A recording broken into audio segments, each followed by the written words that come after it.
बिस्मिल्लाहिर्रहमानिर्रहीम। अस्सलाम वालेकुम फ्रेंड्स। आज के इस सेशन में हम देखेंगे कि किस तरह से हम मुख्तलिफ कंपनीज और स्टॉक्स को एनालाइज करेंगे यहाँ पे कि और कंपेयर करेंगे कि एक ही सेक्टर में दो तीन चार कंपनीज को किस तरह के उनके जो मुख्तलिफ किस्म के उनके जो फाइनेंशियल स्टेटमेंट्स हैं, उनके जो पे आउट्स हैं, उनकी जो रेशियोज़ हैं और उनकी जो फाइनेंशियल हेल्थ है वो एक दूसरे के साथ उसको कंपेयर करने की कोशिश करेंगे यहाँ पे।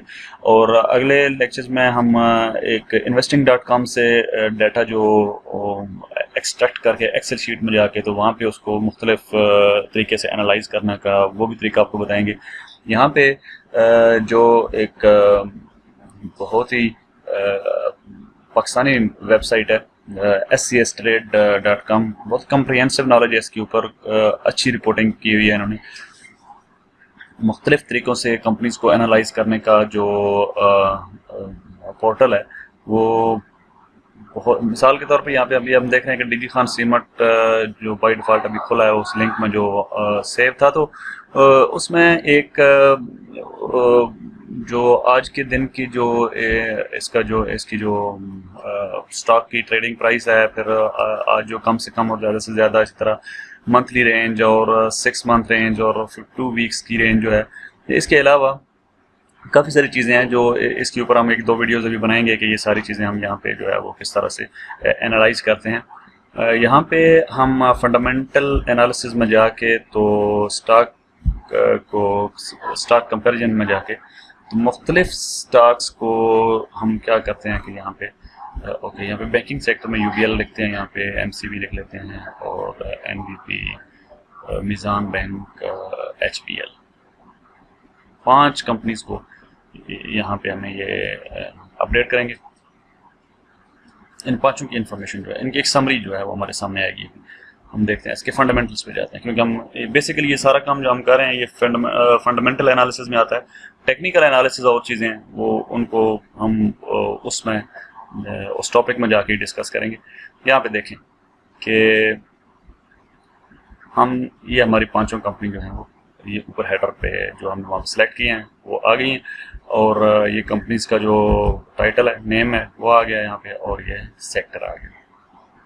ये हमने एक ही सेक्टर के जो 4 बैंकिंग सेक्टर के 4 जो बैंक्स हैं उनको यहाँ पे ऐड किया। मुख्तलिफ सेक्टर्स में भी अगर आप कुछ एनालाइज करना चाहें, किसी चीज़ का तजिया करना चाहें तो वो भी यहाँ पे कर सकते हैं।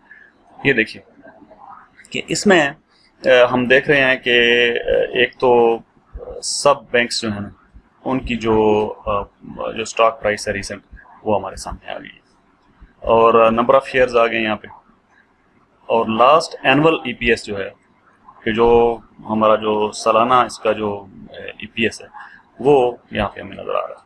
ये देखिए, ये लास्ट एनुअल EPS है। और लेटेस्ट EPS का मतलब होता है कि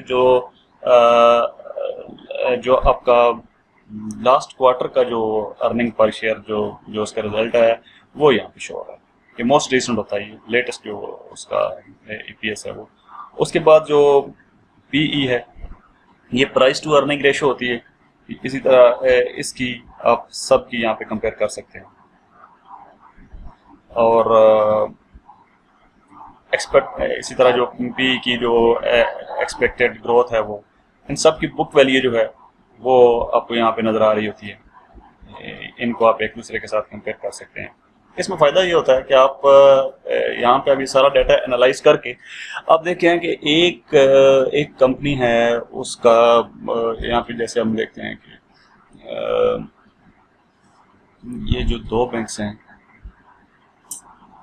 ये हमारे पास मिज़ान बैंक है और ये जो HBL है,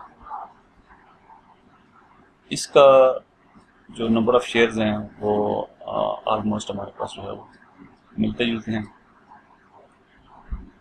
और इनकी जो प्राइस है वो हम देख रहे हैं कि ये जो HBL है इसकी 125 पे है और ये 154 पे है। इसी तरह ये एक और बैंक जो है, ये जो NBP है, इसको हम यहाँ पे देख रहे हैं कि इसके शेयर जो सिर्फ 33 रुपीज़ का है, और उसका जो नंबर ऑफ शेयर्स हैं वो तो बहुत ज़्यादा हैं, और उसका जो EPS है वो अगर हम यहाँ पे देखें तो EPS जो है वो इसका अगर 14 है तो वहाँ पे नंबर ऑफ़ शेयर जो है वो बहुत ज़्यादा हैं। ये अगर 21 है तो इसका जो आपकी जो अभी ये लेटेस्ट प्राइस है वो इस तरह से है। अच्छा, यहाँ पे उसके अलावा हम फिर ये सारी चीज़ें जो है वो जो रेशो इसकी बुक वैल्यू है, उसकी पी रेशो है, उसकी एक्सपेक्टेड ग्रोथ है, इन सब कंपनीज की हमें यहाँ पे नज़र आ रही होती है। और इसमें जो डिविडेंड्स का ये देखें, ये जो बैंक है आपका, ये आपको 4 रुपये पर शेयर जो है वो डिविडेंड दे रहा है। जो HBL है इसका जो, और जो साथ उसके जो MCB है वो ज़्यादा दे रहा है। और इसके अलावा यहाँ पे हम निज़ाम देखते हैं तो उसकी, और आखिर में जो UBL है इसकी फिर जो है वो तरतीब इस तरह से है। और NBP जो है वो आपको यहाँ पे अगर डिविडेंड नहीं दे रहा तो ये भी एक जो है वो एक अलार्मिंग चीज़ हो सकती है किसी एक सेक्टर में जो है वो इन्वेस्टमेंट्स करने की। यानी ये मुख्तलिफ इसका देखें, आपके टारगेट्स कुछ हो सकते हैं लॉन्ग टर्म और शॉर्ट टर्म इन्वेस्टमेंट्स में, कि आप फोकस कर रहे हैं उसके ऊपर, डिविडेंड्स के ऊपर फोकस कर रहे हैं आप, या आपने कैपिटल गेन के ऊपर आपका लॉन्ग टर्म इन्वेस्टमेंट में आप वो करना चाह रहे हैं, या मुख्तलिफ चीज़ें आपने देख के उसके मुताबिक ही इन्वेस्टमेंट करनी होती है। क्वार्टर वाइज भी जो इसकी डिविडेंड्स की जो तरतीब है वो भी सब कंपनीज की यहाँ पे आ गई है। इसी तरह जो उनकी जो एसेट्स हैं उनमें उनकी डिटेल्स हैं, और लिक्विडिटी और कैश स्टेटमेंट्स की भी कुछ जो है ना वो चीज़ें, उसके जो कुछ आउटकम्स हैं वो यहाँ पे शुरू दिए गए हैं। ये तो बैंकिंग सेक्टर है इसका। इसमें हम अगर हम सीमेंट में जाएं, DG सीमेंट में जाएं, इसको हम दोनों से बैंक्स को डिलीट कर देते हैं और DG और बेस्ट वे इसका जो सिंबल है हमें यहाँ से मिलेगा, बेस्ट वे सिंबल BWCL है। और सीमेंट सेक्टर में है भी, आपका सीमेंट सेक्टर में है बेस्ट वे, DG खान है और लकी है। LUCK इसका जो सिंबल है। तीन सीमेंट की जो सीमेंट की जो 3 कंपनीज हैं उनका हम यहाँ पे डेटा एनालाइज करते हैं, देखते हैं कि इनमें क्या हो रहा है। ये फिर इसमें बैंक दे दिए यहाँ पे, और भाई नहीं चाहिए बैंक हमें।